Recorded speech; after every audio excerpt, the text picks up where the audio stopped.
kur skaniai pavalgyti važiuojant į Palangą. Būtinai užsukite į Salantos. Čia nėra meniu šitoj kaviniai. Kavinė Pakalnutė vadinasi. Jums šeimininkė pasiūlys kelis patiekalus. Aš išrinkau šonkaulius operatoriui, o sau kepsnį vištienos. Nu, pažiūrės, ką gausim. Šakės, kokios didelės porcijos. Nekantrauju paragauti. Atrodo sultingai. Žinokite, taip ir yra. Ir bulvytė.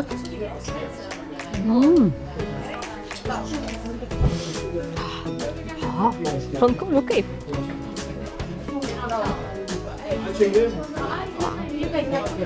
Krenukus paimu. Nu, kaip dera prie šonkaulių.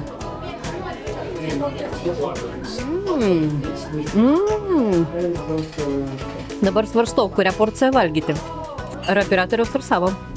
Žinokite, visko nesuvalgėm, tai nepergyvenkite, duoda kur sudėti, galima išsinešti su savimi. Tokio skanaus naminio maisto kavinė, nu jau 100 metų nevalgiau. Tiesiog, wow, nuostabu, skanu. Kils klausimai, kiek tas kainuoja, šonkauliukai 9 eurai, o kepsnys 8 eurai. Nu tai žinokite, už tokią kainą ir tokios porcijos atvarykite būtinai. O dar gavome ir saldainiukų pasilepinti, pasisaldinti. Taigi, komentuokite ir varom toliau su Latvija. Ieškoti naujų skonių ir įspūdžių.